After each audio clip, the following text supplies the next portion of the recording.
Hello everyone welcome to Bright Brain Academy. आज आम पुणी आरंभ करने को जाऊे सेल सेल टी गोटे इम्पोर्टाट टॉपिक कारण नीट हो आम बोर्ड प्रिपरेशन हो सबुथिरे यार आवश्यकता रही ओयूटी हो सीयूटी हो सबुथिरे सेल रु गोटे बड़ पोर्शन आसता है प्रति वर्ष जदि कॉम्पिटिटिव कथा कहवा 2 ରୁ 3ଟି क्वेश्चन आसी था। एबे आमे पूर्व भाग में प्रोकैरियोट पढ़ी प्रोकैरियोट रे बैक्टीरिया रो एग्जांपल नहीं बैक्टीरिया रो किछि कैरेक्टरिस्टिक देखिथिली वर्तमान बैक्टीरिया रो एनवेलप देखिबा एवं मॉडिफिकेशन देखिबा से जो एनवेलप रे रहउछ व्हाट इज एनवेलप पूरा डिटेल रे हमें बुझिबा bacteria envelope and its modification. Bacteria टा गोटे कॉम्प्लेक्स स्ट्रक्चर हमर जो बैक्टीरिया रहउछि से गोटे कॉम्प्लेक्स स्ट्रक्चर ताकू एनालाइसिस करके धीरे धीरे धीरे धीरे गोटे गोटे स्ट्रक्चर को भीतर को जाइए बुझीबाटा टिके काठिकर पाठी हम लिखिबा bacteria cell have a complex envelope envelope कौन या ऊपर गोटे स्ट्रक्चर थाए केमिकली स्ट्रक्चर गोटे थाए बैक्टीरिया ऊपर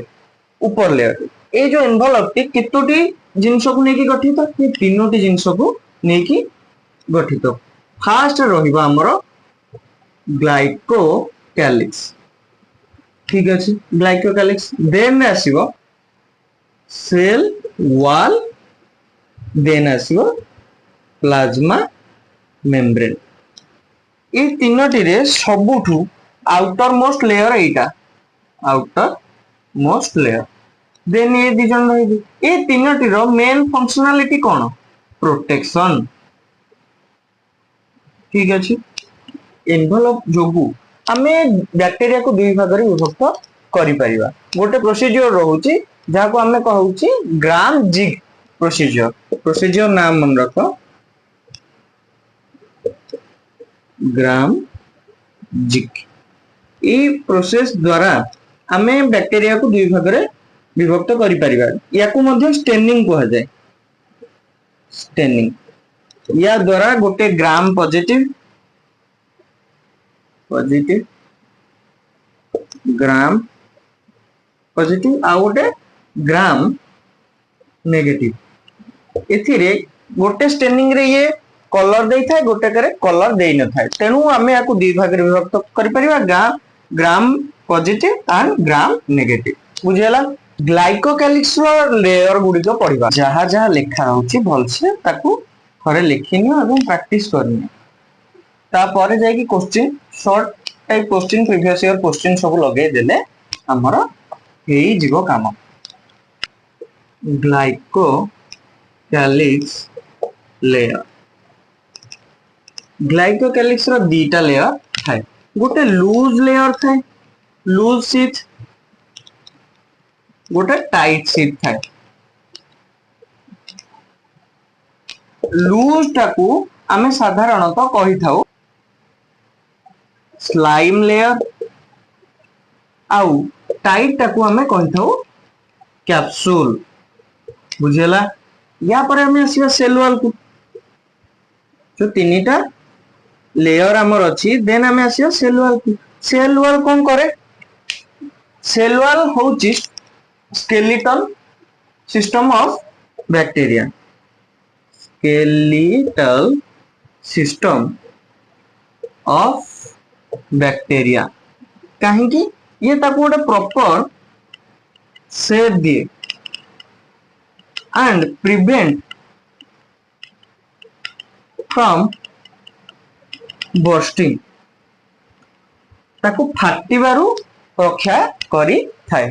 गला देखि तापर हम गोटे कथा एठी लिखि दबा सेल मेम्ब्रेन तापर अन्य ये को दिबा सेल मेम्ब्रेन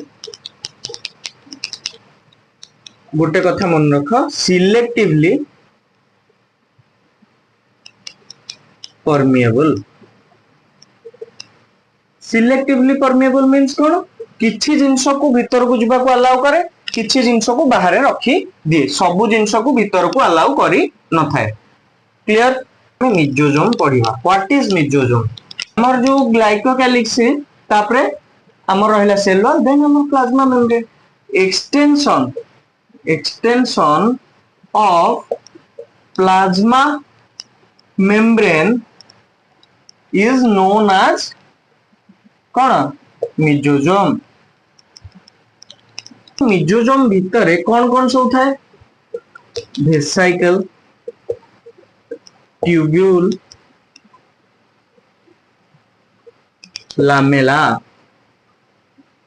एई सब मिसी की मिजोजोम फॉर्म करंती ए तीनोटी जाक स्ट्रक्चर को हमें मिजोजोम कहता है यह कोथुर फॉर्म होता है एक्सटेंशन ऑफ प्लाज्मा मेम्ब्रेन नु आउ थर सरल भाव में बुझौछि प्लाज्मा मेम्ब्रेन नु ए सब स्ट्रक्चर फॉर्म हुए ए होल स्ट्रक्चर टा को हमें मिजोजोम बोली कहि थाउ बुझे यार फंक्शन कोन सेल वॉल फॉर्म करे डीएनए रेप्लिकेट करे डॉटर सेल डिवीजन करे आउ कौन करे रेस्पिरेशन सिक्रीशन कौन करे सरफेस एरिया बढ़ाए सरफेस एरिया बढ़ाए सेल वॉल कौन करे डीएनए रेप्लिकेट करे माने ता भीतर थिबा जो क्रोमोजोम को बढ़ई थाए आउ कौन करे डॉटर सेल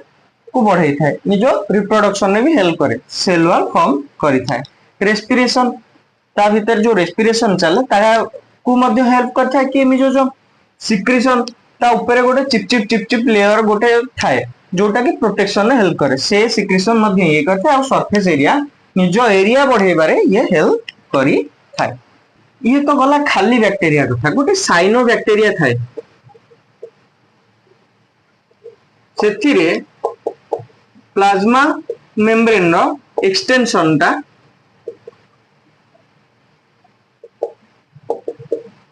क्रोमाटोफोर फॉर्म करे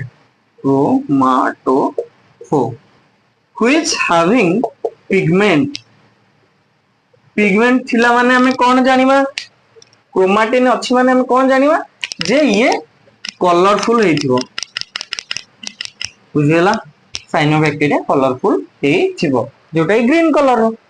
तापरे आमे या पर हम बुझिबा बैक्टीरिया हमर मोटाइल ना नॉन मोटाइल बैक्टीरिया दुई प्रकार हे थांदी किछिटा मोटाइल थांदी किछिटा नॉन मोटाइल थांदी आमे उभय को बुझिबा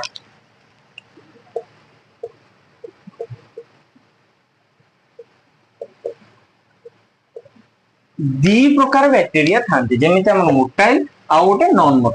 मोटाइल केमिति होंदी देखो हमर जो सेल वॉल रो गोटे एक्सटेंशन बाहर ताहाको हमें कहि थाउ फ्लैजेला ताकू एटा होची प्लूरल फॉर्म यार सिंगुलर फॉर्म होची फ्लैजेलम फ्लैजेलम कौन कंटेंट करे ये तीनोटी जिंस कंटेंट करे या बॉडी रे तीनोटी जिंस मिसिकी गोटे फ्लैजेलम हुए फिलामेंट हुक बासल बॉडी एटा सबुठू लॉन्ग पार्ट देन एटा देन माने सबुठू लॉन्ग एटा देन या साइज कथा हम कहूनी देन ये पार्ट आसे देन लास्ट पे ये पार्ट आसे बुझियला ता परे ए जो फ्लैजेला पाखरे किछिटा स्ट्रक्चर थाए जहा माने या सहित इंक्लूड न थाए ता सहित थाए पाखरे थाए पिलाई आउ गोटे कोन फिम्ब्रिया बुझियला आमे ए स्ट्रक्चर टे बनेबा एटा धर गोटे बैक्टीरिया एटा होजी फ्लैजेला